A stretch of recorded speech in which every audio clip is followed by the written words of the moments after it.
I'm telling you, Startitis is rampant.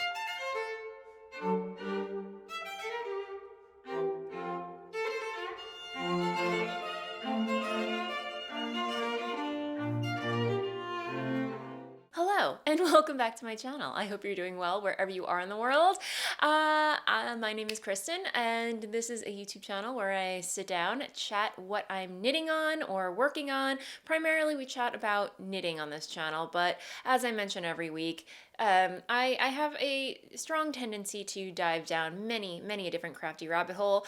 So if that is your jam, you are in a very good place, my friend. So gather around, grab a cup of something because I've got quite a bit to catch you up on. At the end of every month, typically I do a roundup of favorites, what I've been up to, all the projects that I've been doing, but I feel like this month has just flown by so fast.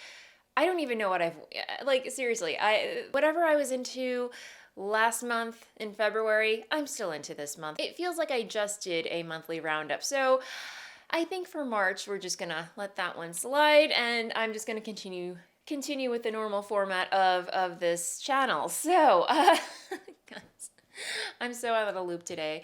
I took yesterday off. I had ordered more yarn to dye for my hand-dyed yarn company, Voolenvine yarns, if you're not familiar, and it did not arrive on time, my new shipment of undyed yarn. So yesterday I decided, you know what, I'm gonna embrace the downtime, take some time off, enjoy some knitting time, making time, and that is exactly what I did. Like I said, lots of updates. So without further ado, let's get into things. But before we do, let's talk about the elephants in the room. Is this a new segment? I think it is. But anyway, lately I've just been wearing a lot of my knitwear and having Margot in the background model a couple of my knits. So yeah, let's make this a thing, shall we? I am currently wearing my Tegna pullover. It is a pattern by Caitlin Hunter, and if you've never seen or heard of the Tegna, just looking at this, it looks like a very simple pullover, you know, stockinette stitch, but wait for it. Look at this edging, guys. It is so incredibly beautiful. Just a really beautiful Japanese lace, you know, detail edging at the bottom. And I love the way it flares out. It just, you know, has a little tent effect to it, but I find the drape of it just so flattering. I love it. Just to chuck on over a t-shirt as I'm wearing here. And I, you know, normally I don't go for these types of sleeves. What do you call it? Quarter... I can never get the name of these sleeves down. I always want to call them 1/4-inch sleeves, but 3/4 of it, 3/4 sleeves, I think that's the term. Anyway, my personal brand of crazy, guys. But I really do like the sleeves on this sweater for some reason. So, ooh, I have a loose edge. Let me remedy that. I actually have these really nifty. I have a keychain with all these nifty little different sized crochet hooks, and seriously, I keep this in my notions pouch all the time. I don't know if you can see, but yeah, these are just super handy. These are actually a gift from a dear friend, Hannah, from the Corner of Craft. She has a podcast or a YouTube channel called The Corner of Craft. If you haven't heard of her, I will link to her channel below. She is absolutely amazing. She's from the UK and I miss her dearly. We used to hang out all the time for EYF, and I haven't seen her in ages, but we still keep in touch here and there on the Instagrams. So yeah, every time I pull these out, I think of her. Oh my goodness, I have to, I'm gonna flash you guys. Anyway, totally was not expecting to do this. But anyway, yes, this is the Tegna pullover. What else do I want to say about this pullover other than I wear it quite often. I'm just taking the crochet hook and grabbing this little pull and pulling it through on the other side. I don't want to cut the yarn, so boom, look at that. Right as rain. All right, so now to remember which one was the front and the back. I never can remember. Let me see. I'm going to assume this is the front. But yeah, the yarn is from Viola and the Moon, which is Emily, who is the dyer behind Viola and the Moon. Super beautiful yarns. I cannot speak more highly of them. I only wish I had more of it in my stash. I picked this up from Rhinebeck many moons ago. This was knit using 2 strands of yarn held together. I believe it was a sock yarn and a mohair silk lace weight blend held together, and it just created this beautiful, like cool, earthy taupe that makes my heart sing so much. So that is what I'm wearing. Margot in the back is wearing another Caitlin Hunter pattern. This is the Soldotna crop, and I knit this out of my own hand-dyed yarns, Voolenvine yarns, using the Smitten DK base. And many of you have been reaching out asking me for kits for this pullover, and I'm hoping to create some more kits in the near future. Just some certain dyes that I used to make some of these colorways weren't in stock, so I'm waiting for those to come back so I can make the colorways that go into this. So I believe there are 4 or 5 colorways. There's Grim, obviously. There's Revenge of the Harpsichord, Deadly Nightshade, and Courtesan. So 4 colorways altogether, but admittedly, I will say that dyeing sweater quantity kits is not easy because I'm just a one-woman show running my hand-dyed yarn company. So, you know, trust me when I say I am planning to make some more kits for this pullover. They're coming soon. In the meantime, do sign up for my newsletter. I send it out weekly, letting you know what to expect in each update so you can get a heads up if and when I do put them in the shop. So I will link to the newsletter sign up down below. Anyway, so that concludes our segment of elephants in the room. Let's move on to works in progress. Last week I mentioned that I seem to have come down with a wee case of the Startitis, just wanting to cast on all the things all of a sudden. During the pandemic, I went through this phase of, you know, knitting rather monogamously, just not casting anything new on until I finish a particular project. But now I don't know what's in the water, but I just want to cast on all the things. So last week I cast on something completely new, completely forgetting about my Once in Floral, completely forgetting about my Don't Look Up pullover. It's a very sad tale of woe when, you know, you just have all these projects on the go and suddenly they're just not interesting to you at the moment, but something new and shiny comes along and you're like, ooh, I'm going to cast that on, you know? Again, not questioning it, just embracing it. But yes, I did indeed cast on a beautiful shawl pattern by Johanna Ignatius, and this is the Kemkella shawl. And yeah, when I showed it off last week, I think I was about here, and yeah, just on Tuesday and yesterday, I put a huge dent in this. It feels like I put a huge dent in it, but yeah, it's just, guys, I am so in love with this pattern. It's beautiful. I love the color play in this. And I mentioned, you know, how the eyelet section in here, it creates like this little chevron pattern. Yeah, it's just all eyelets that create a little chevron motif. And, you know, while eyelets are really simple to execute, you really do have to pay attention at least to that very first row to make sure you're not missing any yarn overs or knit two togethers. Eyelet, you know, as I say all the time, eyelets are easy, but they're tricky. They're very, very sneaky like that. But again, you know, once you get that first row down, it's pretty smooth sailing because you can read your knitting. So once that section was over, it was all garter stitch, and then it was this section, which was easy peasy, guys.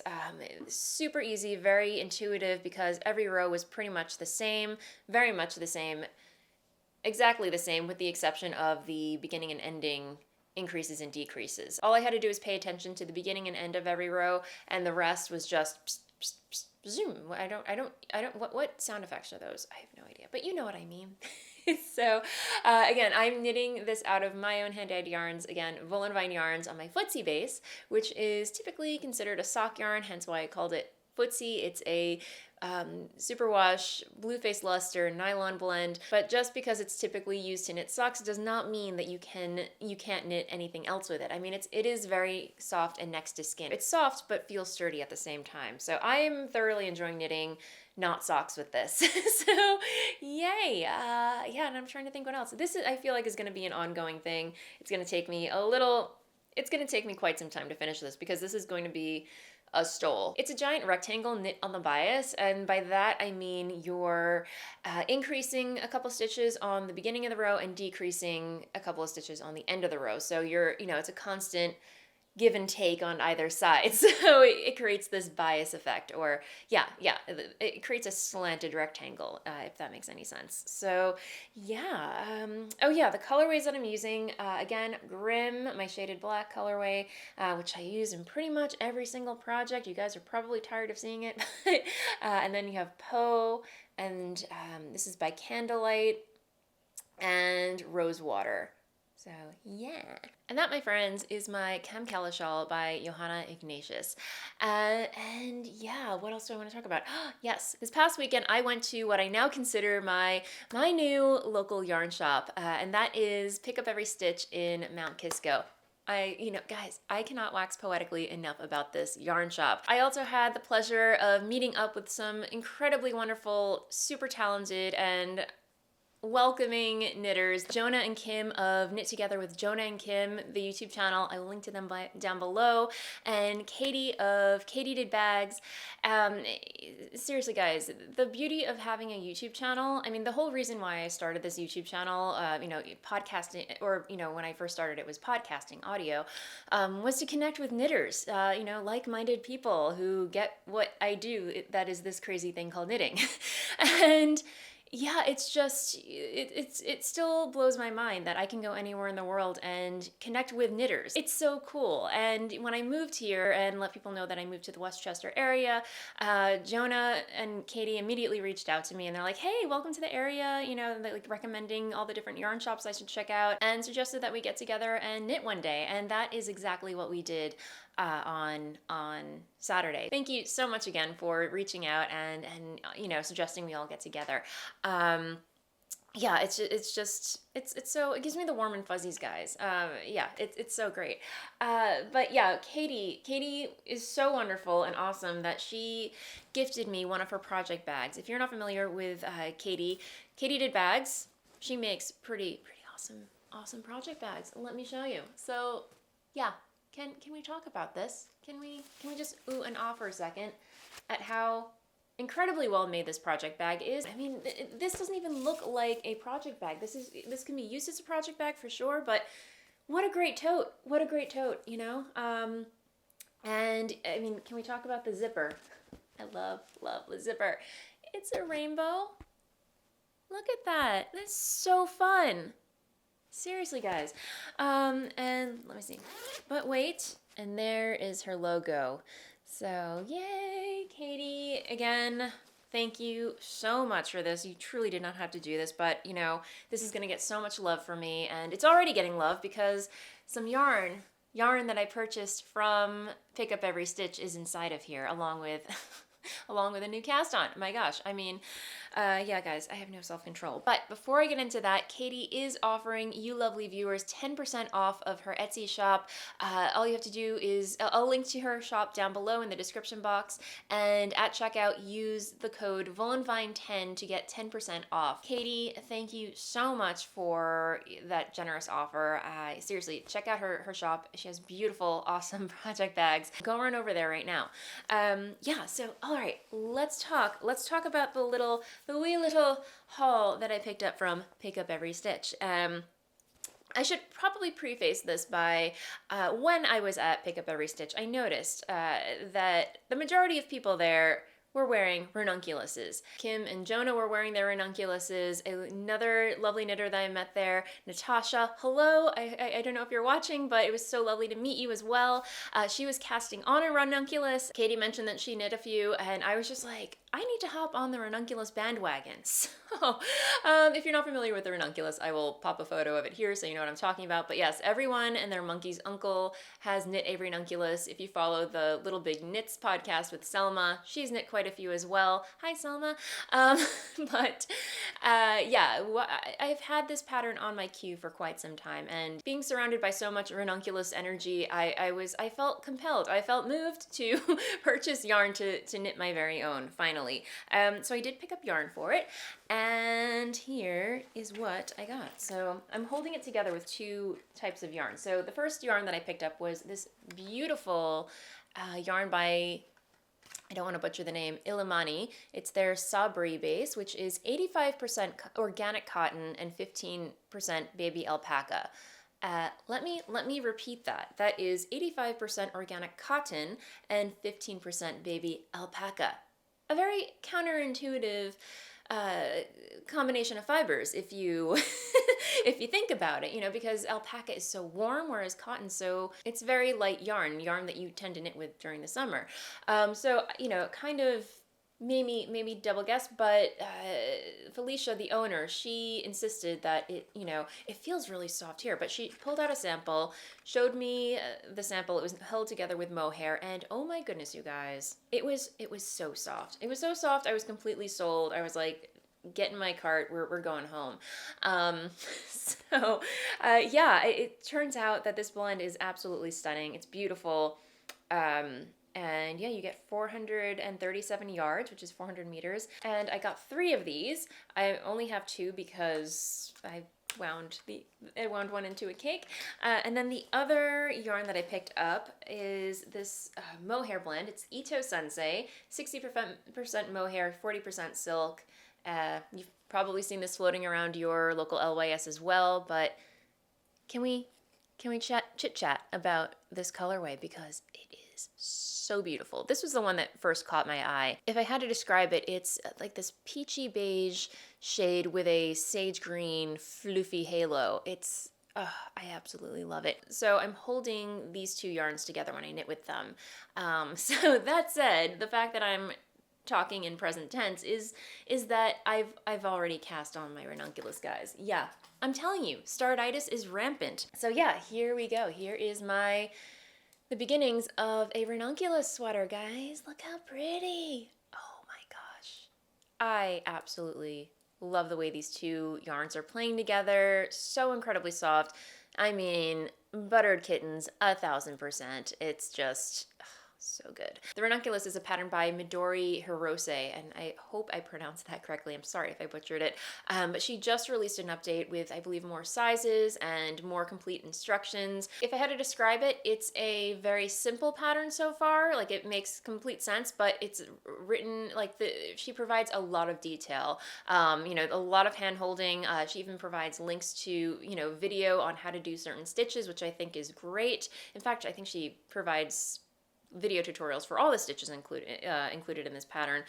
So yeah, it's incredibly thorough. It does require you to just sit there for a moment and just read through it to make sure that you're completely understanding it, because I will admit, these little twist stitches when I started doing these twist stitches over here, I got a little confused. I did them wrong at first and I had to rip all the way back, but thankfully, I checked out one of her video tutorials and it all made sense. Surprise, surprise, no swatching happened. I can't be bothered. I cannot be bothered with the swatch, guys. So I just cast on with the regular needle size. Actually, I did go on Ravelry and browsed all the many different Ranunculuses and checked out notes, and I stumbled on Selma, again, Selma from the Little Big Knits podcast. She knit several of these, and I clicked on one of her projects to see what she did, and I pretty much just copycatted her. Midori actually offers 2 different types of cast-ons for a, narrow neck and a really wide neck. So, I honestly don't know which one I'm doing. I just, copied what Selma did. No fancy schmancy cast on, just cast it on, join in the round. Except I am using a US size 8 for the ribbing and a US size 10 for the rest of the body. So yeah, that's the method to my madness here. So yeah, that is my Ranunculus. Yay! Super excited. Bring on the Startitis, guys. I'm gonna try really hard. Not to cast on anything else between now and the next episode. I can't make any promises, but in the spirit of not trying to overwhelm myself, I'm gonna try really hard. That is all the knitting content that I have for you this week. Again, yeah. I love this project bag so much, guys. It's so cool. I love it. Katy, how do you do it? I don't know. But yes. What else? I have some quilting to share with you. Seriously, nothing to write home about, but I have been whipping up some more blocks for my double wedding quilt. What is it? The Double Wedding Ring Quilt. It can never. One day it will flow out of my mouth smoothly. Today is not the day. Last week I shared a practice block for the Double Wedding Ring Quilt. Here is the first incarnation, and you can see it's a little wonky. First, I do want to take a moment to sincerely apologize to Dustin. Last week I called him Devin, and no, his name is Dustin. So Dustin, if you are watching, I'm so sorry for saying the wrong name. But yes, he is a long armor, and he left so many invaluable tips when it comes to whipping one of these up. And here you can see I made several mistakes. where, you know, I was using steam to press my seams, and you know, things were kind of warpy. And then another lovely viewer who I'm so sorry, I'm blanking on your name. Guys, I'm awful. I'm so bad with names. Please forgive me. But she suggested that I cut out the negative space bits, you know, the black bits, on the bias. And that is such a great tip because, you know, it makes complete sense because you're, you know, sewing on the curve and you want to, you know, prevent any puckering, because when you cut fabric on the bias as opposed to along the grain, you get a little stretch happening, making it more forgiving when you sew along curves, which is, you know, wonderful. But here, I think I was definitely not cutting on the bias, so that just lended itself to all this wonkiness and fullness towards the center. Fullness, that's the word I was looking for last week. So, you know, when you have a lot of, you know, extra fabric, it creates the fullness in the center and it prevents it from lying flat, which when you do finish the quilt and you come to actually quilting your top, it can get a little puckery when you do that. So anyway, all that to say that was my first practice block. This is my second, and you can see there's already a difference happening. I was heeding the advice given to me, and what a difference, my friends. I mean, you can see, I mean, it's not perfect, but it's better.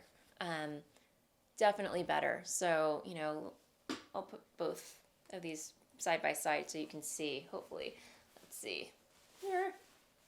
So, here's the second one. And here's the first one. Yeah.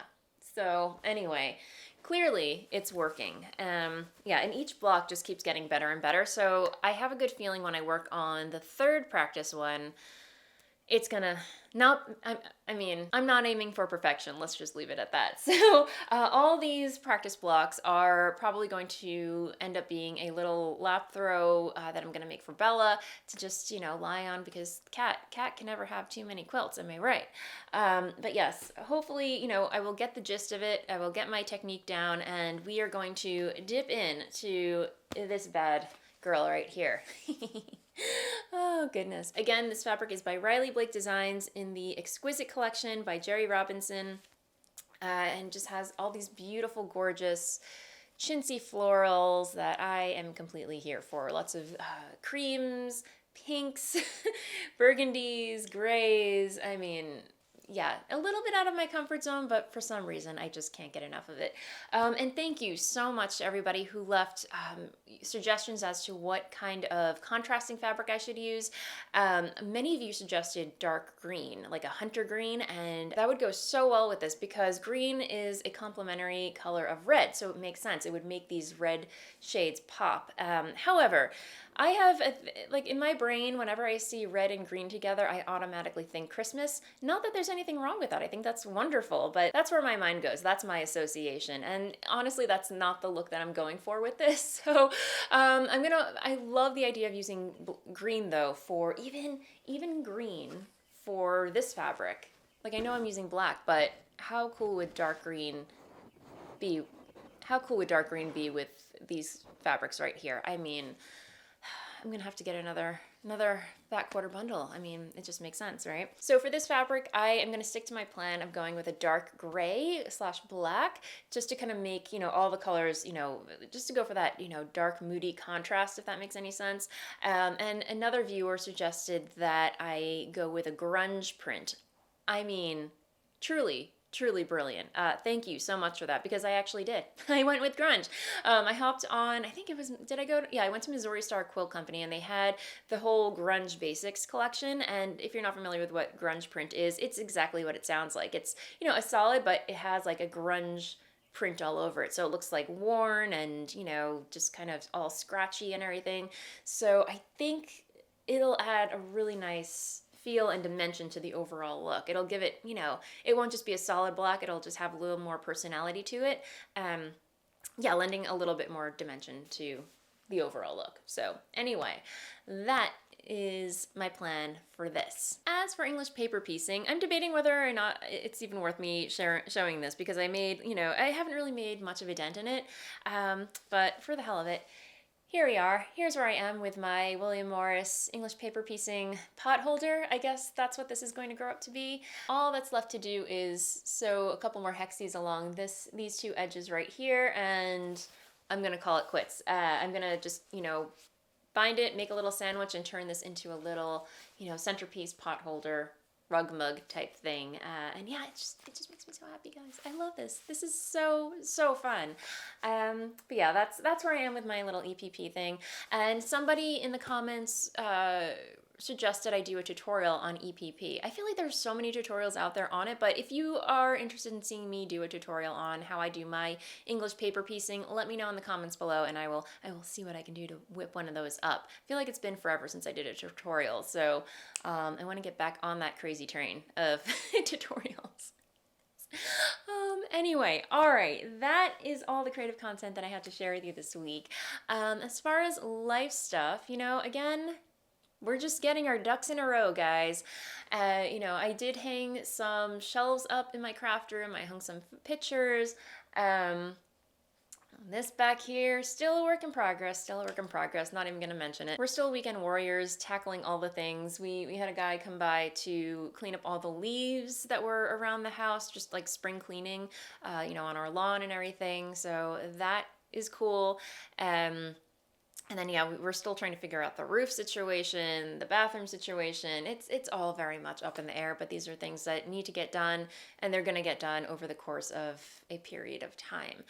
Good times, guys. All right, I've got to catch up with some work because, yeah, as I mentioned, I took yesterday off to just relax, but the yarn finally came, so I've got to hit the dye pots later on. So I'm gonna go do that, soak some yarn, and hop to it. But thank you so much as always for hanging out with me. If you are new here, welcome. If you haven't already, feel free to like and subscribe down below. I'm putting out videos for your viewing pleasure every week, and if you would like to support this channel, you can do that by becoming a member. Just click the join button down below this video, and for a fancy schmancy cup of coffee every month, you can enjoy a bonus vlog from me.